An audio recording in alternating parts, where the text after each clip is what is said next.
Welcome to Showoff Showdown! In this series, the fighters are called Showoffs, and this is the series for the Showoff Showdown!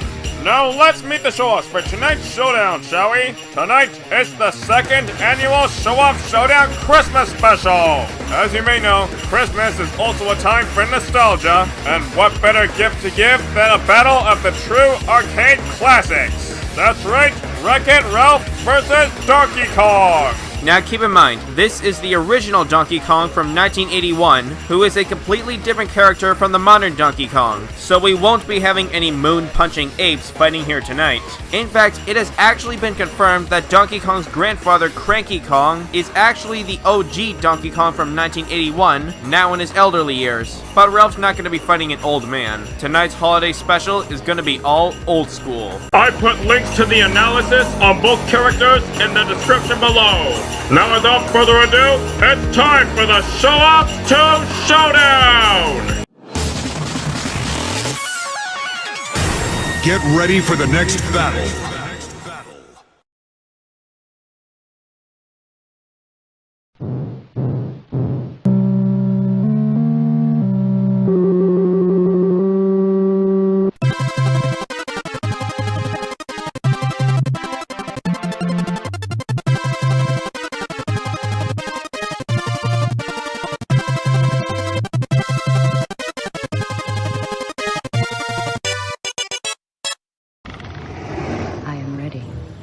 Okay, so serious.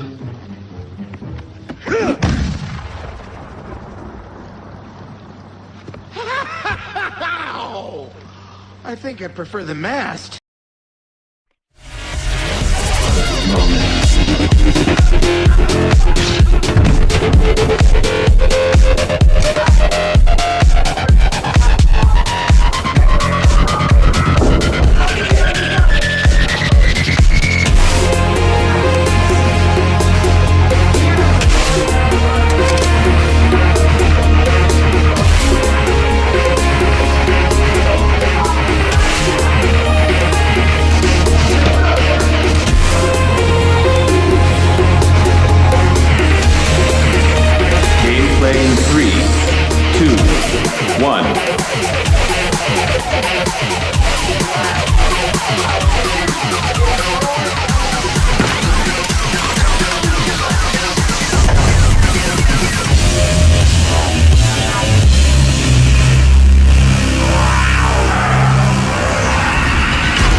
Sorry for that cringy ending. Guess I should have just kept it all old school instead of throwing in mainstream fads, but whatever. Now let's discuss how and why Wreck-It Ralph wins this retro holiday wrecking showdown. First off, let's discuss who is more skilled and experienced. Now it's hard to say exactly who's more experienced. In 2012, Ralph said his game has been around for 30 years, which is almost exactly how long the classic Donkey Kong game has been around since 1981. So let's just say their levels of experience are somewhat even. Now we could argue that Donkey Kong is technically smarter and more strategically clever than Ralph, but aside from that, Ralph and Donkey Kong are roughly evenly matched when it comes to hand-to-hand and close combat. Now let's discuss speed. Now Donkey Kong is pretty fast in his own right, being athletic and acrobatic as an ape should be, and he can even outrun vehicles no problem. Though as for Ralph, not only can he rapidly punch fast enough to create after images, but he's even capable of avoiding rapid gunfire, so he should have a good speed edge here. Now let's discuss the parts that really matter, which are strength and durability.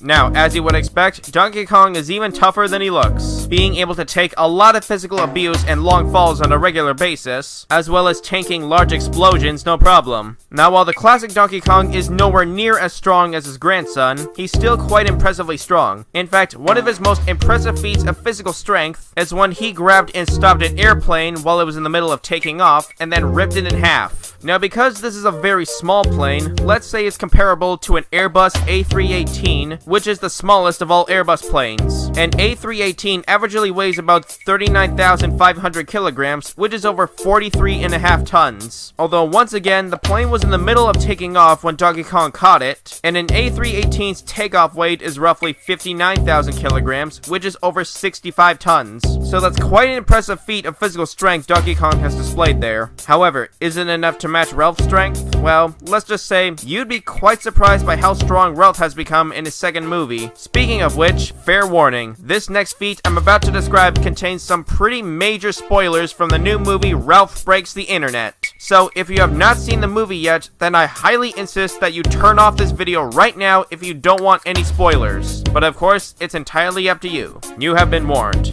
Incoming spoiler in 10, 9, 8, 7, 6, 5, 4, 3, 2, 1. It's spoiler time! Near the end of the movie, Ralph faced off against an army of Ralph clones created by a virus, which then came together to form a gigantic Ralph. When Ralph fought against this giant Ralph, not only did he get some good hits in, but with full force he hit the giant Ralph so hard it got propelled or pushed back a short distance, twice. Now exactly how much force was behind this? Well, let's find out. For starters, we need to know exactly how many Ralphs it took to form the giant Ralph. Luckily, it has been confirmed that this giant Ralph is actually made up of exactly 300,000 Ralphs. So let's take Ralph's weight of 643 pounds and multiply it by 300,000. So this means this giant Ralph weighs exactly 192.9 million pounds, or 96,450 tons. Now when Ralph hit the giant Ralph hard enough to push it back, it's hard to say exactly how far back it got propelled, but I think a good minimum or default estimate would be a distance of at least 100 feet. While that may sound like too far of a distance in this case, it's actually not as far as it sounds. Let's not forget that this giant Ralph is made up of 300,000 Ralphs and each one stands 9 feet tall.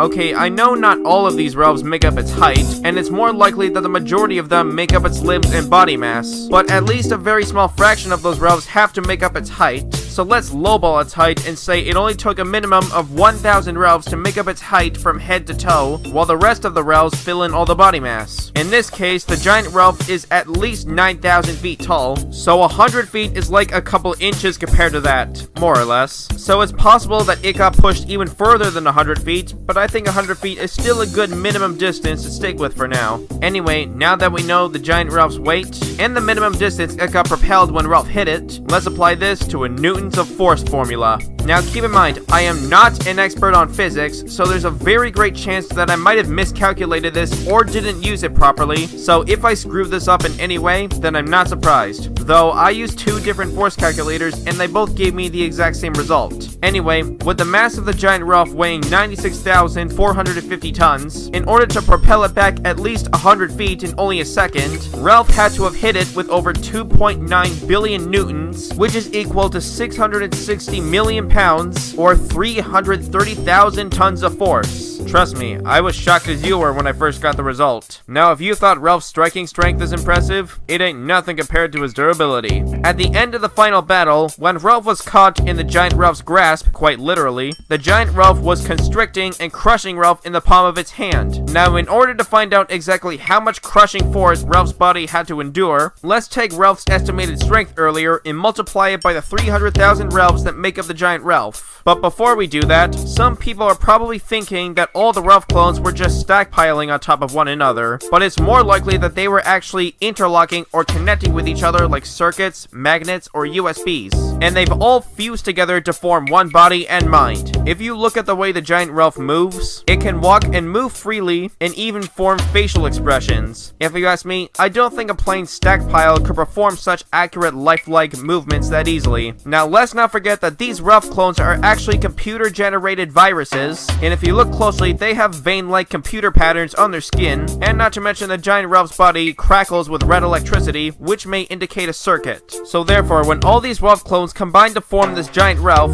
it just stands to reason why this giant Ralph is 300,000 times stronger than Wreck-It Ralph himself. Okay, now that I'm finally done explaining that, if we multiply that earlier calculation of Ralph's strength by 300,000, this means that the giant Ralph's strength is the equivalent of over 99 billion tons.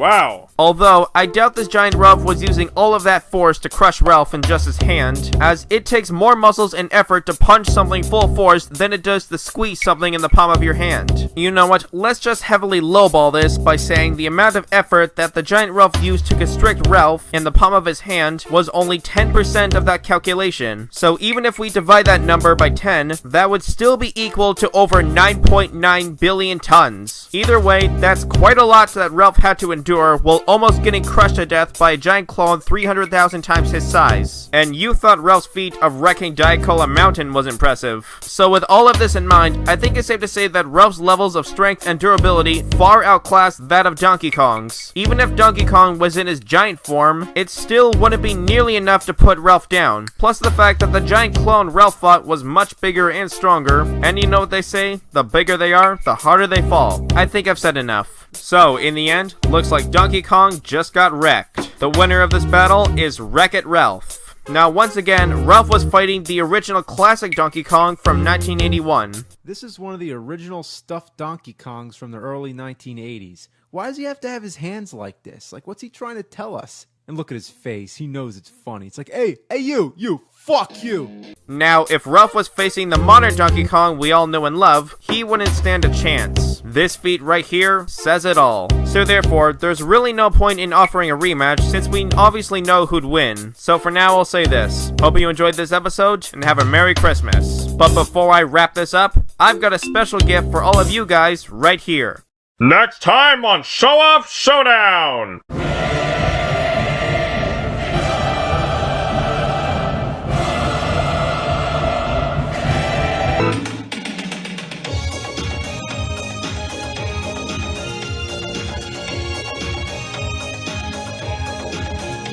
You just got pranked, bro! Got any ideas for Showoff Showdown? Then let me know in the comments below, and hopefully, I just might do them. Now stay tuned for the next episode of Showoff Showdown!